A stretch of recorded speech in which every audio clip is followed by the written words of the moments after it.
The strangest favor my CEO ever asked me had nothing to do with business.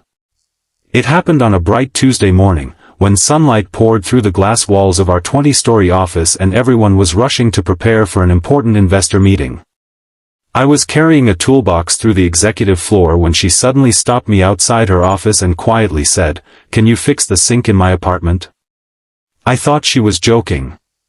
She was the CEO of a company worth millions, and I was the maintenance assistant who repaired broken doors, leaking pipes, and flickering lights. But the look in her eyes told me she was serious. What happened after I stepped inside her beautiful apartment would make me realize that sometimes the richest-looking people are carrying the emptiest hearts.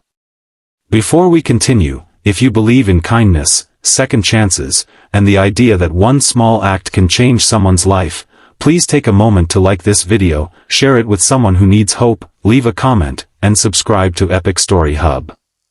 Your support helps us bring more emotional stories like this to you. My name is Kellan Royce, and I had worked at Halcyon Dynamics for almost 4 years. I wasn't an executive, a manager, or even an office employee.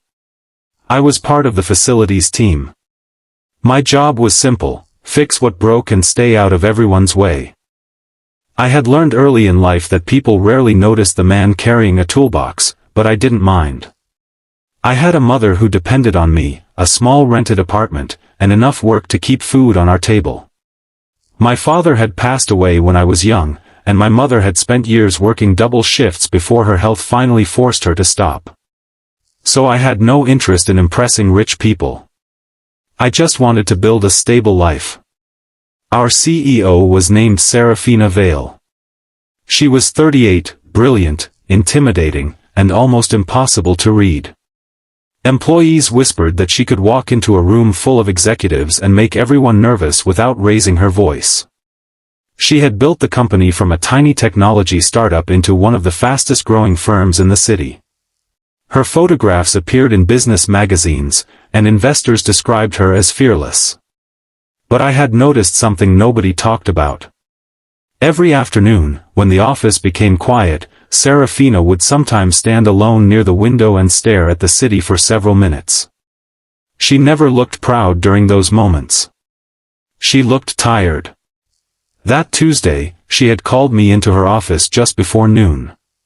She closed the door and told me her kitchen sink had been leaking for several days. She could have called a professional plumber, but she asked me because, as she put it, "You are the only person here I trust to fix something without making a bigger problem." I smiled and told her I would take a look.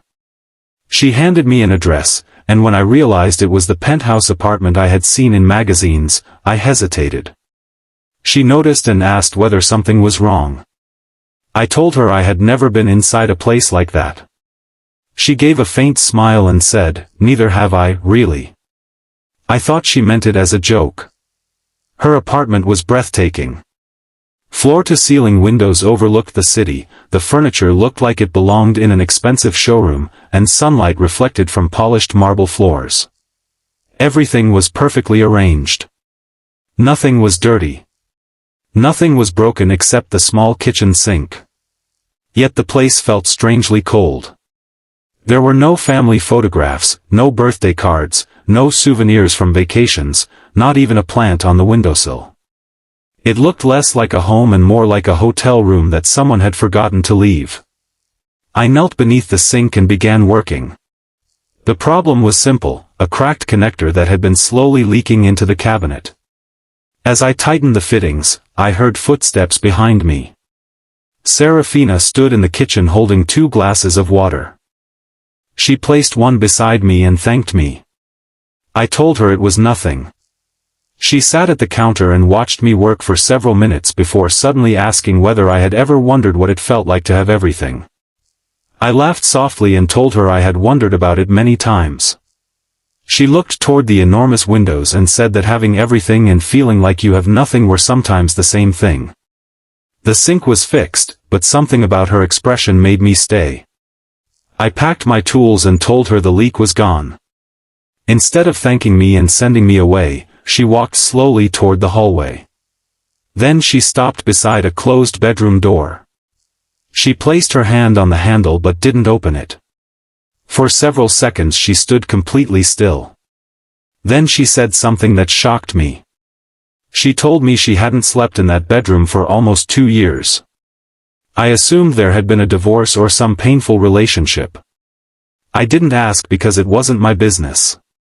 But she opened the door anyway. The bedroom was enormous, beautifully decorated, and completely untouched. The bed was perfectly made, as if nobody had ever slept in it. There were 2 pillows, 2 nightstands, and 2 lamps, but one side of the room was covered in dust. On the dresser sat a framed photograph of a little girl smiling beside a man who looked remarkably like Seraphina. She told me the man was her husband, Adrian, and the little girl was their daughter, Mireia. My eyes moved toward the photograph again. Seraphina explained that Adrian had died in a car accident 2 years earlier. Their daughter had survived, but the accident had changed everything. Mireia had been seriously injured and spent months in the hospital. Seraphina had blamed herself because she had been working the night the accident happened. She had missed several calls from Adrian because she was in an important investor meeting. By the time she returned the calls, the accident had already happened. She told me that after Adrian died, she stopped sleeping in their bedroom. She couldn't bear looking at the empty side of the bed. Every night she would go into her office, answer emails until sunrise, and convince herself that exhaustion was the same thing as healing. Then she told me the part that broke my heart. Her daughter, Mireia, had eventually asked why her mother never slept in their bedroom anymore. Seraphina didn't know how to answer. Mireia had looked at the untouched bed and said, "Mom, if you never sleep there again, doesn't that mean Dad's death gets to take that room too?" Seraphina said she had never forgotten those words. I stood silently near the doorway. Suddenly the world's most powerful businesswoman didn't look powerful at all. She looked like a mother who had been carrying guilt for years and didn't know how to put it down. I told her that grief could make people believe they deserved to suffer forever. She looked at me and asked how I could possibly understand. I told her I couldn't understand her exact pain, but I understood what it meant to lose someone and keep living because someone else needed you. I told her about my mother, about my father's death, and about the years I had spent pretending I wasn't afraid because she needed me to be strong. Seraphina sat on the edge of the bed. For the first time since I had met her, she cried. Not dramatically. Not loudly. Just quietly, with tears falling down her face as she stared at the empty pillow beside her. She told me she had been planning to sell the apartment because every room reminded her of what she had lost. But that morning, before calling me about the sink, she had received a message from Mireia. Her daughter wanted to come home from college for the weekend. She wanted to see her mother. Seraphina was terrified. She said she didn't know how to be a mother anymore. She knew how to run a company, negotiate contracts, fire executives, and stand in front of hundreds of people without showing fear. But she didn't know how to sit across from her daughter and talk about her father. I told her maybe she didn't need to know what to say. Maybe she just needed to be there. She looked at me for a long moment and asked whether I thought people could get a second chance after spending years running away from their own lives. I told her I believed second chances were sometimes the only reason people survived their first mistakes. That afternoon, I left the apartment and returned to work. I didn't think much would come from our conversation. I was wrong. The next morning, Seraphina walked into the maintenance office carrying a small paper bag. Inside were sandwiches and coffee for the entire facilities team. She thanked everyone personally. Nobody understood what had changed, but I did. Over the next few weeks, small things began happening. Seraphina started leaving the office before sunset. She began having lunch with Mireia whenever her daughter was in town. She stopped sleeping in her office. One morning, I passed her in the hallway and noticed a photograph on her desk. It was the same family photograph from the bedroom. A month later, she called me to her office again.